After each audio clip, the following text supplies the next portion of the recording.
Friends, कैसे हैं आप लोग। आज के वीडियो में हम क्लास 12 नागरिक शास्त्र का 2026 का पेपर सॉल्व कर रहे हैं, जो कि 19 फरवरी को पेपर होने वाला है। तो यह पेपर जो है बोर्ड एग्जाम के लिए बहुत ही इंपॉर्टेंट है, रियल पेपर है। अगर आप पूरे पेपर को तैयार कर लेंगे तो बोर्ड एग्जाम में 100 में से 90 नंबर आपका कन्फर्म हो जाएगा।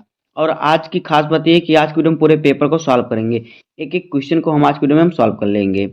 तो आज की वीडियो आपके लिए मोस्ट इंपॉर्टेंट है। अगर आप वीडियो पर नए हैं तो वीडियो को लाइक कर दीजिए, चैनल पर नए हैं सब्सक्राइब कर दीजिए, बेल आइकन को प्रेस कर दीजिए, क्योंकि बोर्ड एग्जाम के हर इंपॉर्टेंट टॉपिक का वीडियो आपको चैनल पर डेली मिलता रहेगा। तो ये वीडियो को स्टार्ट करते हैं। देखिए, समय हमारा होता है 3 घंटे 15 मिनट का और पूर्णांक होता है 100 नंबर का। अब देखिए, नोट में हमें दिया है प्रारंभ के 15 मिनट परीक्षार्थियों को प्रश्न पत्र पढ़ने के लिए निर्धारित हैं। उसके बाद निर्देश दिया हुआ है। पहले हम निर्देश को ध्यान से पढ़ेंगे, उसी के अनुसार पेपर को हल करेंगे। पहला है प्रारंभ के 15 मिनट परीक्षार्थियों को प्रश्न पत्र पढ़ने के लिए निर्धारित है। दूसरा है सभी प्रश्न अनिवार्य है। तीसरा है प्रश्न संख्या 1 से 10 तक बहुविकल्पीय प्रश्न है। और चौथा है कि प्रश्न संख्या 11 से 20 तक अति लघु उत्तरीय प्रश्न है, जिनका उत्तर प्रत्येक लगभग 10 शब्दों में देना है। और पांचवा देखिए निर्देश क्या है। पांचवा निर्देश है कि प्रश्न संख्या 21 से 26 तक लघु उत्तरीय फर्स्ट प्रकार का प्रश्न है, जिनका उत्तर प्रत्येक लगभग 50 शब्दों में देना है। और प्रश्न संख्या 27 से 30 तक लघु उत्तरीय सेकंड प्रश्न है, जिनका प्रत्येक उत्तर लगभग 100 से 125 शब्दों में देना है। और फिर देखिए छठवां है कि प्रश्न संख्या 31 से 32 दीर्घ उत्तरीय प्रश्न है, जिनका उत्तर प्रत्येक लगभग 250 शब्दों में देना है। और सातवां है सभी प्रश्नों के निर्धारित अंक उनके सम्मुख दिए गए हैं। अब देखिए हमारा आ गया बहुविकल्पीय प्रश्न। तो बहुविकल्पीय प्रश्न देखिए हमें क्या दिया है, कह रहा है नोट में दिया है कि निम्नलिखित 10 प्रश्नों में से प्रत्येक के 4 विकल्प दिए गए हैं। इनमें से सही विकल्प चुनकर उसे अपनी उत्तर पुस्तिका में लिखिए।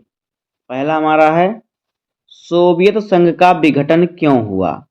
तो पहला ऑप्शन है सोवियत संघ पर आर्थिक दबाव था। खा ऑप्शन है कि सोवियत संघ में प्रशासनिक और राजनीतिक रूप से गतिरोध था।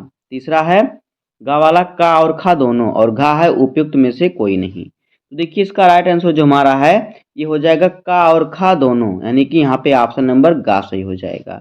उसके बाद देखिए दूसरा क्वेश्चन है दक्षिण पूर्व एशियाई राष्ट्रों के संगठन यानी आसियान की स्थापना कब हुई। का ऑप्शन है 1966, खा ऑप्शन है 1967, गा ऑप्शन है 1968 और घा ऑप्शन है 1969। तो देखिए यहाँ पे हमारा राइट आंसर हो जाएगा 1967। तो यहाँ पे ऑप्शन नंबर खा सही हो जाएगा। जो रेड कलर से लिखा हुआ वो हमारा सही आंसर है। तीसरा है श्रीलंका में बहुसंख्यक वर्ग कौन सा है।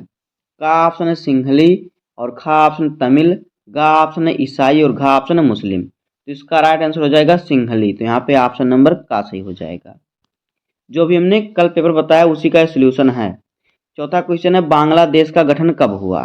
तो का ऑप्शन है 1970, खा ऑप्शन है 1971, गा ऑप्शन है 1975 और घा ऑप्शन है 1991। तो इसका राइट आंसर हो जाएगा 1971। तो यहाँ पे ऑप्शन नंबर खा सही हो जाएगा। पांचवा क्वेश्चन है वर्ल्ड सोशल फोरम की चौथी बैठक 2004 में कहाँ हुई थी। का ऑप्शन है मुंबई, खा ऑप्शन है न्यूयॉर्क, गा ऑप्शन है ब्राजील और घा ऑप्शन है जर्मनी। तो इसका राइट आंसर हो जाएगा मुंबई। तो यहाँ पे ऑप्शन नंबर का सही हो जाएगा। छठवां क्वेश्चन है संपूर्ण क्रांति के जनक कौन थे। का ऑप्शन है जवाहरलाल नेहरू, खा ऑप्शन है विनोबा भावे, गा ऑप्शन है महात्मा गांधी और घा ऑप्शन है जयप्रकाश नारायण। तो यहाँ पे ऑप्शन नंबर घा सही हो जाएगा, जयप्रकाश नारायण। सातवां क्वेश्चन है राज्य पुनर्गठन अधिनियम के आधार पर 1956 में कितने राज्य बनाए गए थे। का ऑप्शन है 12, खा ऑप्शन है 14, गा ऑप्शन है 16 और घा ऑप्शन है 20। तो इसका राइट आंसर हो जाएगा खा 14।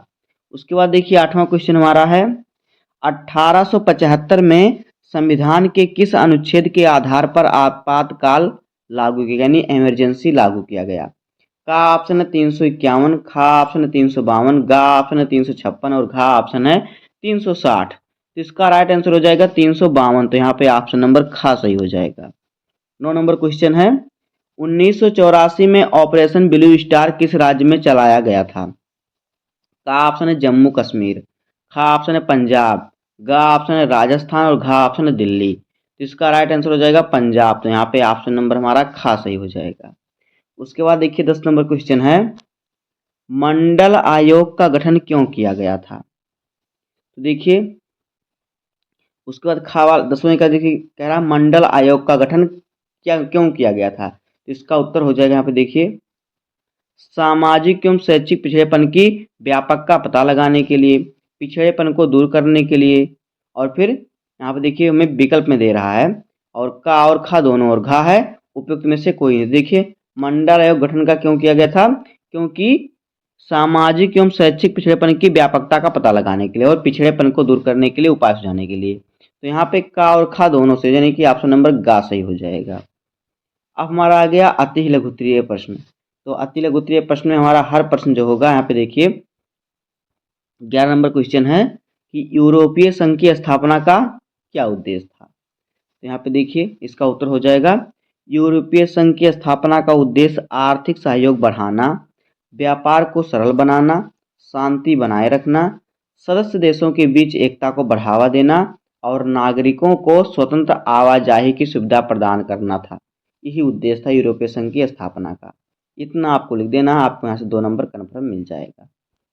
12 नंबर क्वेश्चन है वैश्वीकरण के कारण भारत में उपलब्ध खाद्य पदार्थों में आए परिवर्तन में से किन्हीं 2 का उदाहरण दीजिए। तो उत्तर देखिए हमें सिर्फ 2 का उदाहरण देना है। तो पहला है विदेशी फास्ट फूड चेन यानी जैसे कि मैकडॉनल्ड्स, पिज्जा हट आदि का प्रचार। दूसरा है आयातित खाद्य पदार्थ जैसे कि कीवी, एवोकाडो की उपलब्धता यानी आसानी से हमें मिल जा रहे हैं।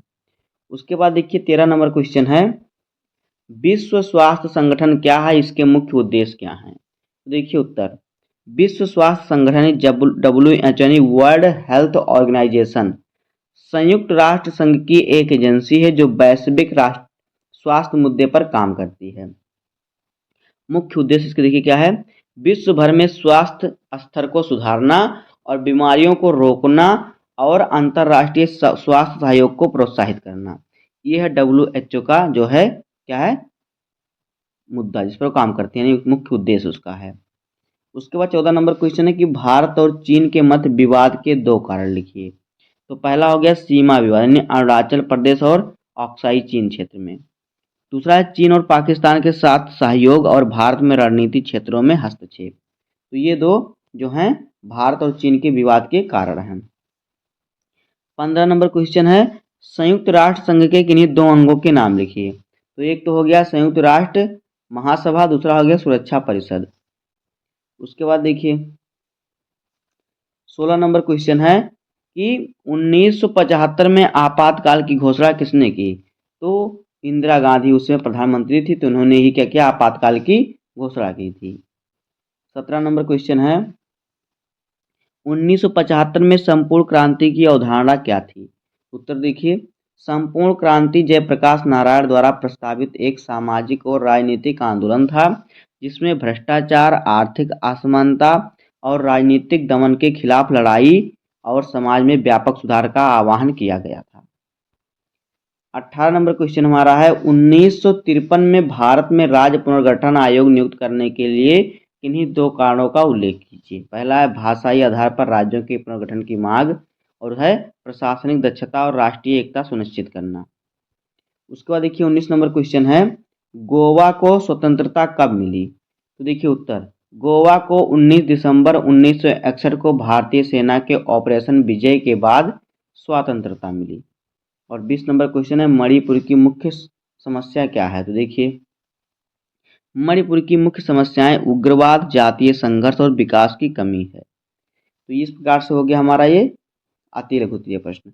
अब हमारा आ गया लघुत्तरीय फर्स्ट प्रकार का प्रश्न। तो यहाँ पे देखिए 21 नंबर क्वेश्चन है कि वैश्विक राजनीति में पर्यावरण की चिंता क्यों आवश्यक है। तो उत्तर देखिए पर्यावरण की चिंता इसलिए आवश्यक है क्योंकि जलवायु परिवर्तन, प्रदूषण, प्राकृतिक संसाधनों का क्षरण और जैव विविधता की हानि जैसी समस्याएं वैश्विक हैं और इनका प्रभाव सभी देशों पर पड़ता है। यह समस्याएं सीमाओं तक सीमित नहीं रहती हैं और इनसे निपटने के लिए अंतर्राष्ट्रीय सहयोग और नीतियों की आवश्यकता है। अब देखिए 22 नंबर क्वेश्चन हमारा है कि साझी परंतु अलग अलग जिम्मेदारियों का सिद्धांत किस क्षेत्र से संबंधित है, इसकी व्याख्या कीजिए। तो उत्तर देखिए यह सिद्धांत पर्यावरण संरक्षण और जलवायु परिवर्तन से संबंधित है। व्याख्या देखिए इसका यह सिद्धांत बताता है कि सभी देशों को पर्यावरण संरक्षण के लिए सहयोग करना चाहिए, लेकिन उनकी जिम्मेदारियां उनकी आर्थिक स्थिति, विकास स्तर और ऐतिहासिक उत्सर्जन के आधार पर तय की जाएगी। आगे देखिए, विकसित देशों की जिम्मेदारी अधिक है क्योंकि उन्होंने औद्योगिकरण के कारण पर्यावरण को अधिक नुकसान पहुंचाया है। इतना आपको लिख देना है। उसके बाद देखिए हमारा 23 नंबर क्वेश्चन है, वैश्वीकरण की अवधारणा क्या है, उस उदाहरण सहित लिखिए। तो देखिए पहले अवधारणा पढ़ते हैं, उसके बाद उसके उदाहरण समझते हैं। तो देखिए, वैश्वीकरण का अर्थ है विभिन्न देशों के बीच व्यापार, संस्कृति, प्रौद्योगिकी और विचारों का आदान प्रदान।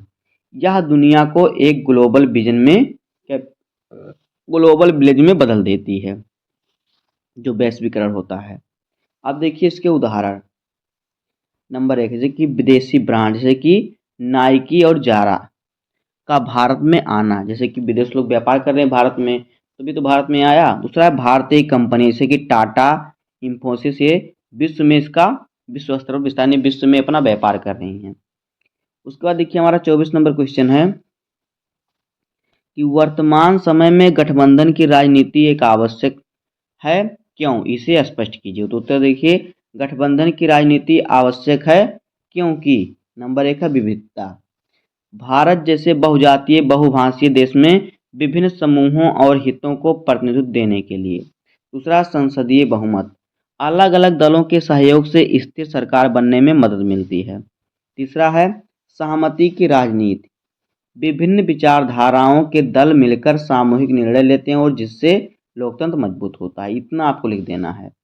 उसके बाद देखिए हमारा 25 नंबर क्वेश्चन है कि यहाँ पे देखिए क्या कह रहा है कि आपातकाल की घोषणा के बाद शासन व्यवस्था में क्या परिवर्तन आए। तो इसका उत्तर आपको लिखना है। इसका क्या हो जाएगा, देखिए यहाँ पे हमारा 26 नंबर क्वेश्चन है, भारत की गुट निरपेक्षता नीति की मुख्य विशेषताएं लिखिए। तो देखिए यहाँ पे रहेगा आपको अथवा करके, आपको दोनों में से किसी एक को सॉल्व करना रहेगा। तो यहाँ पे देखिए हम भारत की गुट निरपेक्षता नीति की मुख्य विशेषताएं समझते हैं। तो उत्तर देखिए, नंबर 1 हेडिंग हमारा है मौलिक अधिकार निलंबित, नागरिकों के मौलिक अधिकारों पर रोक लगा दी गई।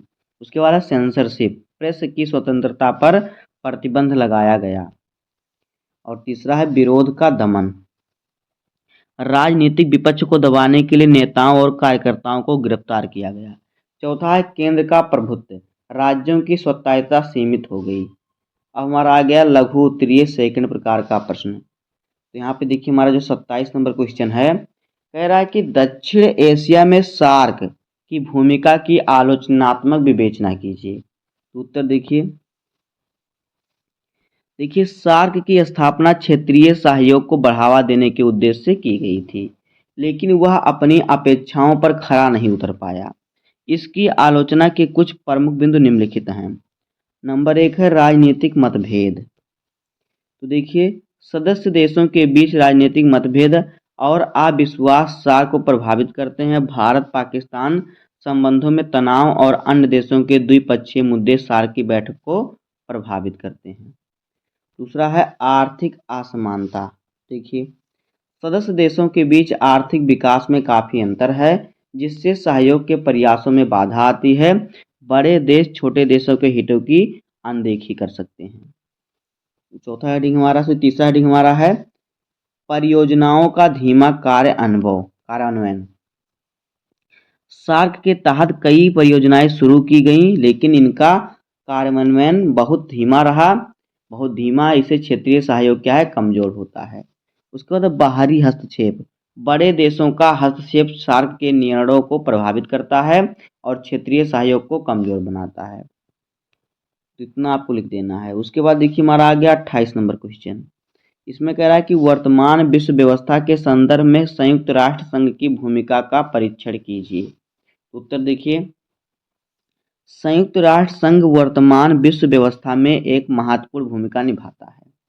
यह अंतर्राष्ट्रीय शांति और सुरक्षा बनाए रखने, मानव अधिकारों की रक्षा करने और विकास को बढ़ावा देने के लिए काम करता है। हालांकि संयुक्त राष्ट्र संघ भी कई चुनौतियों का सामना कर रहा है, जैसे कि पहला हेडिंग है सुरक्षा परिषद की सीमाएं। तो देखिए सुरक्षा परिषद में अस्थायी सदस्यों के पास वीटो पावर होने के कारण वह अक्सर प्रभावी ढंग से कार्य करने में असमर्थ रहती है। उसके बाद है वैश्वीकरण की चुनौतियां।